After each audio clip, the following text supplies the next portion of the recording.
Dans la peau de, un podcast de Fabienne Prost. Le chant pour tous à Toulouse. Aujourd'hui, je me suis intéressée au chant pour tous, association qui promeut le chant pour tout le monde, sans bagage ou connaissances musicales. On vient juste avec sa voix et son oreille. Ça se pratique en groupe, au moins une fois par mois, et c'est gratuit. À l'occasion d'un premier flash mob chanté à Toulouse fin juin, j'ai rencontré Jessaline, chanteuse et enseignante du chant pour tous, qui en était l'instigatrice. Une quarantaine de personnes chantantes, un joli moment de chant dans les rues de Toulouse, en plein soleil. Nous étions à la fin du flash mob sur la petite place Saint-Georges. Rencontre avec Jessaline, puis avec Hervé, qui lui aussi enseigne le chant impro. Alors Jessaline, est-ce que tu peux me présenter le chant pour tous ? Alors le chant pour tous, c'est un mouvement autour du chant improvisé qui s'articule autour de 4 piliers. Donc c'est gratuit, c'est ouvert à tous, c'est uniquement improvisé et c'est vocal et corporel, donc pas d'instrument. Donc ça c'est le principe de chant pour tous. Et à Toulouse, ça existe depuis... Enfin, toi tu le pratiques depuis longtemps ? Alors moi ça fait 12 ans que j'organise des chants pour tous et ça fait un peu moins de 3 ans que je suis arrivée à Toulouse. Il y avait déjà des personnes qui faisaient des chants pour tous, on avait notamment Hervé qui faisait ça et il y avait Isabelle à l'époque. Et voilà, et du coup j'en ai refait d'autres et là aujourd'hui on a fait ce flash mob chant pour tous, donc un chant pour tous mais dans la rue. D'accord. Oui, donc le principe du flash mob c'est dans la rue. Oui, en l'occurrence c'est dans l'espace public. Et le principe là, ce qu'on a fait, c'est qu'on était tous dispersés dans l'espace de manière incognito et d'un coup d'un seul, quelqu'un commence à chanter, on est étonné et là... tous les choristes rejoignent et ça fait un peu une surprise en fait et les gens regardent un peu interloqués en se demandant ce qui se passe et c'est un peu le but, on essaye un petit peu d'animer un peu la journée des gens et puis de les faire réfléchir aussi sur la place de l'art dans l'espace public et sur la liberté de s'exprimer dans l'espace public. En tout cas c'est ça l'idée. Comment ça s'est passé ? Je crois que c'est la première fois. Le flash mob ? Ouais, c'est la première fois. Alors, il y en a eu un à Lyon il y a très longtemps, au tout début du mouvement Chant pour tous, que Chant pour tous a quoi, 13-14 ans, là j'ai perdu le compte. Donc il y en a eu un à Lyon et je crois qu'il y en a eu un à Marseille, mais je suis pas sûre. Et à Toulouse, c'est la première fois. Donc là, on est sur les pionniers, nous sommes les pionniers d'une nouvelle aventure. Et comme ça s'est très bien passé, on espère pouvoir le refaire dans pas longtemps. D'accord. Vous étiez un certain nombre de facilitateurs ? Oui, exactement. J'ai demandé à des copaines chanteuses de venir nous soutenir sur cette initiative-là. C'est des gens avec qui j'aime beaucoup chanter et qui ont déjà de l'expérience dans l'animation. Ce qui nous aide un petit peu aussi à garder une cohérence dans le groupe parce que tout le monde ne sait pas. Le principe de Chant pour tous, c'est que c'est ouvert à tous, donc tout le monde ne sait pas forcément comment faire. Donc d'avoir un petit peu des piliers qui puissent guider un peu ce qui se passe. Et donc on a eu Xavier, on a eu Ney, on a eu Benjamin, on a eu Rebecca, on a eu Marc. Est-ce que j'oublie quelqu'un ? J'oublie quelqu'un. Hervé, merci. Voilà, on était quand même pas mal nombreux. C'était très chouette. Qu'est-ce que tu aimes toi en tant que facilitatrice du Chant pour tous ? Alors, ce que j'aime dans le fait de faciliter des chants pour tous, c'est vraiment... En fait, c'est une pratique qui fédère beaucoup. C'est une pratique qui réconcilie beaucoup avec la musique, même quand on est amateur, qu'on n'a pas eu accès à la musique, parce qu'il y a pas mal de gens qui sont frustrés de ça, qui se disent « je ne peux pas faire de musique », alors qu'en fait, si. Et moi, ce qui me plaît, c'est de voir des gens qui n'ont pas forcément eu accès à la musique avant, faire de la musique, être créatifs, utiliser leur voix et s'exprimer sans contrainte en fait, et de pouvoir le faire librement, de manière ludique et sans se prendre la tête et gagner confiance en eux. Et moi, ce qui me plaît, c'est de voir ça, c'est de voir ce développement des gens et de les voir kiffer en fait. C'est ça, moi c'est une passion depuis longtemps et je suis très très très très contente de partager ça avec la terre entière. Tu as fait partie aussi de l'équipe de Gaël Aubry à Lyon, c'est ça ? Alors oui, effectivement, parce que Chant pour tous est né à Lyon, qui a été créé par Gaël Aubry et Simon. Et j'ai fait sa formation, en fait il y avait une formation très longue de 3 ans avec Gaël et j'ai effectivement fait partie de cette formation et ça m'a apporté énormément de choses et ce qui m'a donné envie en fait de pouvoir continuer à contribuer à ce moment-là de chant improvisé et c'est pour ça que je fais beaucoup de chants pour tous, comme ça tout le monde est au courant, je leur réponds la bonne parole d'une certaine manière, c'est un peu ça. Tu es chanteuse aussi ? Est-ce que tu chantes dans des groupes ? Alors oui, je suis chanteuse. Là, on a un projet qui s'appelle Mélodie Mentale, qui est un projet de reprise et de composition voix et électro, qu'on fait avec Marc Charton. J'ai aussi un projet solo qui pour l'instant n'est pas visible, mais bientôt, d'improvisation, où je suis seule sur scène pour le coup, avec mon looper que j'ai sur moi-même. Et donc je peux bouger dans l'espace. Donc le but c'est d'improviser aussi en étant en mouvement. avec une machine. Donc je suis toute seule, mes choristes c'est moi-même. Voilà, c'est ça mes 2 projets actuels. Et par rapport à ton association, je crois que tu es une association. J'ai pas d'association. Donner de la voix, c'est pas... Non, donner de la voix, alors on pourrait voir ça comme une association, mais en fait c'est une entreprise. Ça fait parce que mon métier donc c'est d'enseigner le chant improvisé, parce que là je propose des événements gratuits, mais j'enseigne aussi pour les personnes qui veulent vraiment apprendre à faire de la musique avec cette pratique-là, parce qu'on peut le faire à tout niveau, on peut le faire très très amateur et on peut le faire à un niveau professionnel. Et moi mon but c'est aussi de pouvoir permettre aux gens qui veulent progresser de faire ça. Donc j'enseigne ça et la technique vocale. Et du coup, donner de la voix, en fait, c'est la bannière sous laquelle j'exerce. Quel est ton public ? Waouh, c'est très varié. J'ai pas mal de gens débutants qui justement sont séduits par l'idée de pouvoir accéder à la musique et créer avec leur voix de manière relativement accessible. J'ai aussi pas mal de gens qui ont déjà fait de la musique mais qui veulent gagner un peu en liberté. Parce que selon le parcours que tu as, je pense notamment aux gens qui ont fait le conservatoire, ils sentent un peu des blocages, ils savent faire, techniquement ils sont bons, mais il y a un blocage sur l'expression, donc ça va être mon deuxième public. Et c'est majoritairement ça, en fait, ça fait 2 publics. Ouais. Ce qui t'intéresse vraiment, c'est plutôt la musique improvisée, ou est-ce que tu chantes Ouais. Alors je chante très peu de répertoire, alors j'aime aussi chanter du répertoire, mais c'est vrai que depuis que je suis tombée dans la marmite du chant improvisé il y a 12 ans, le répertoire en a pris un peu un coup et ça m'intéresse beaucoup moins. Cependant, il m'arrive de chanter du répertoire et c'est souvent de la chanson à texte un peu mélancolique. Je suis très dans la tristesse, j'aime cultiver la tristesse, non c'est pas vrai. Mais par contre, j'aime beaucoup les musiques intenses et qui vont déclencher des émotions et du coup c'est souvent vers ce genre de répertoire que je me tourne. Même nos reprises avec Mélodie Mentale, au final, ça va souvent rentrer dans ce prisme-là.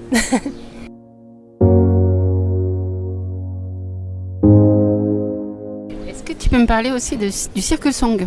De la pratique du circle song, ok. Alors le circle song, là on va tous varier. Donc, moi je vais faire ma définition qui est celle partagée par certaines personnes et pas d'autres. Le circle song c'est une façon de faire de l'improvisation vocale qui consiste en fait à avoir un ou une chef de chœur ou plusieurs qui vont improviser, donc qui vont inventer des mélodies, qui vont ensuite distribuer à des choristes de façon à créer un arrangement en direct. Donc ça c'est vraiment en fait c'est de l'improvisation guidée par une ou plusieurs personnes. Et il y a le rôle de meneur et le rôle de choriste. Ça, c'est la pratique du circle song. Et qu'est-ce que tu aimes dans cette pratique ?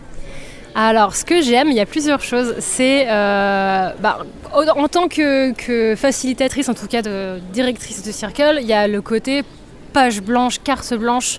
Tu te fais plaisir, de certaine manière, égoïstement, tu as tous les choristes à ta disposition et tu te fais kiffer. Ça, c'est vraiment très cool. Ce que j'aime beaucoup aussi en tant que choriste, c'est qu'au final, tu vas chercher de la cohérence, tu vas aller chercher de l'écoute et on va vraiment... En fait, c'est une co-construction. On pourrait croire que parce qu'il y a une personne au milieu qui dirige, c'est la chef, c'est lui ou elle qui fait tout.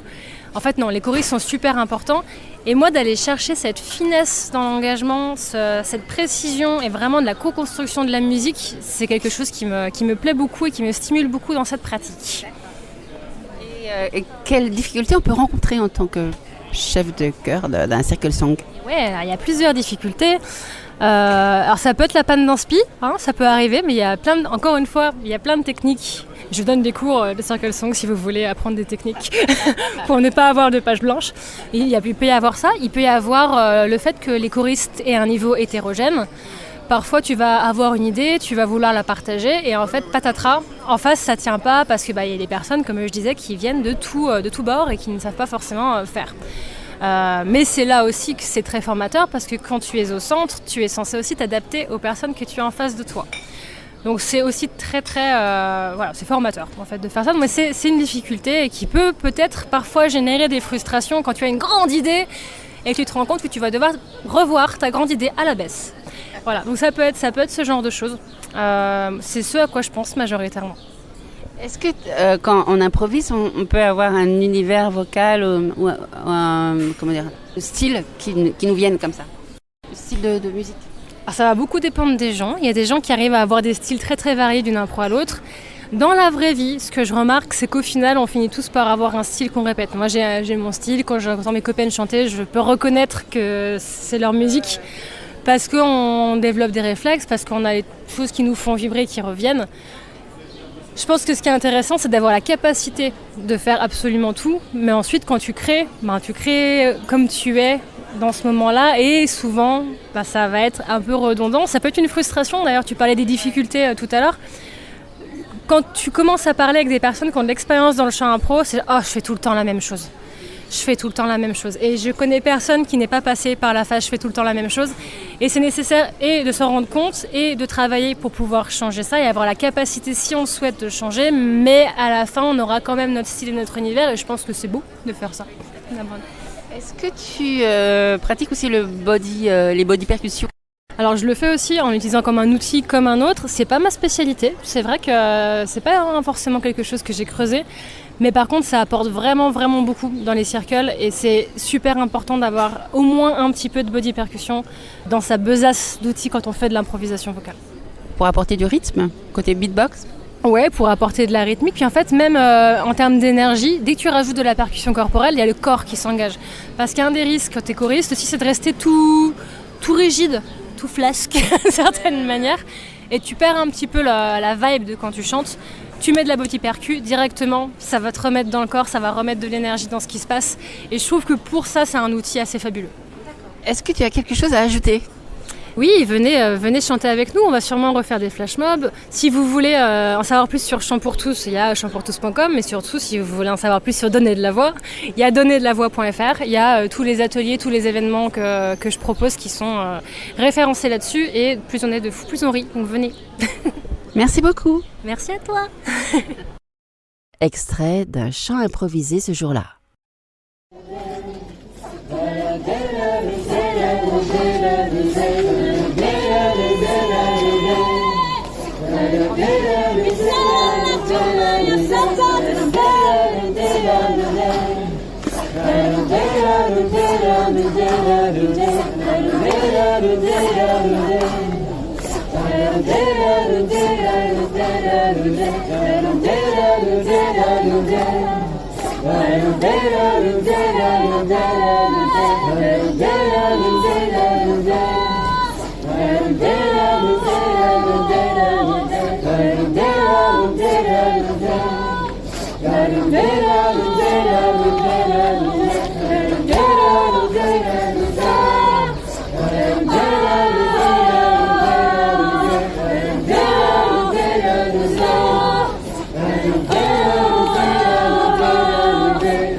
Hervé, donc tu es chanteur et tu mènes des ateliers de chant impro. Tu peux me parler un peu de ta pratique ?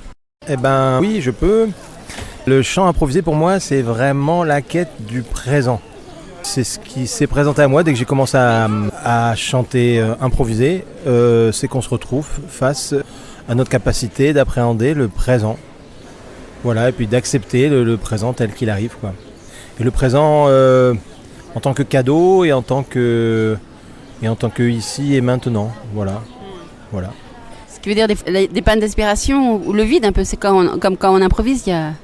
Eh ben oui, faire face au vide éventuel, c'est au vide ou au trop plein, parce que ça arrive aussi. Et voilà, faire face à ça, faire face au fait que ce qui va se passer, c'est pas ce qu'on a prévu. Voilà, le chant impro, c'est tout ça, c'est les surprises de la vie, c'est l'emballage de la vie qui ménage la surprise, quoi. Voilà. Et qu'est-ce qui te fait vibrer par rapport à d'autres pratiques de chant que tu peux avoir ?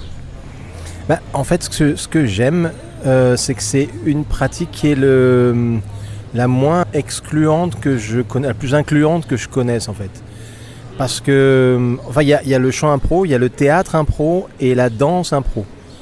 Parce que tu n'as besoin de rien, tu viens avec ce que tu es, tu viens avec ta bonne volonté et c'est tout. Et on a tous une voix, on a tous un corps. Voilà, il n'y a pas besoin de matériel, il n'y a pas besoin d'avoir appris quelque chose, il n'y a pas besoin d'avoir des partitions. Il y a juste besoin de sa bonne volonté. Voilà, je pense que c'est pour ça que ça me plaît autant. Voilà. Peut-être dans un premier temps en tant que choriste, parce que la personne débutante, elle ne peut pas mener tout de suite un circle song. Oui, ça c'est important de comprendre ou d'accepter que dans un premier temps, si on ne dirige pas, c'est très bien. On peut être choriste pendant longtemps. D'ailleurs, il y a des ateliers où on n'est que choriste, ça existe aussi. Des chœurs de circle song où on n'y va pas pour diriger, mais pour être chanté, si on peut dire. Et oui, ça c'est tout à fait possible d'être choriste pendant tout le temps qu'on a besoin pour voir comment ça se passe et pour sentir si on a le désir de partager son univers avec les autres, de diriger un circle song. Oui, c'est pas obligatoire.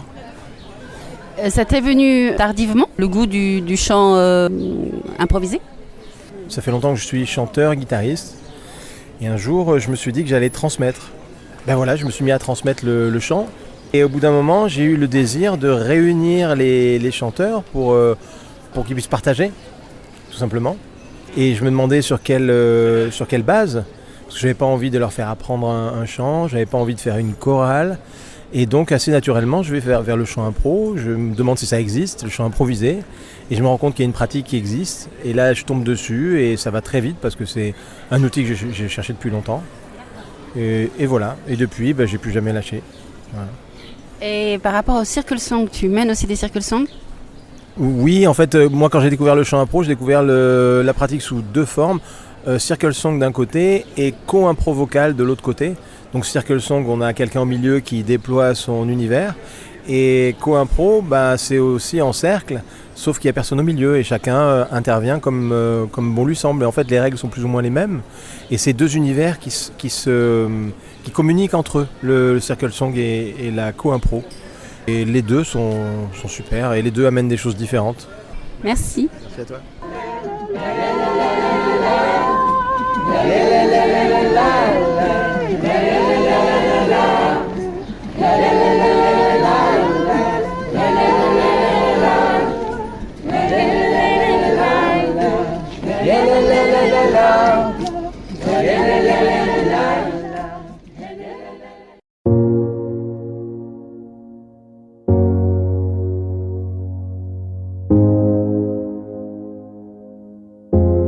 Si vous voulez en savoir plus sur le chant pour tous à Toulouse et dans d'autres villes, allez sur le site chantpourtous.com.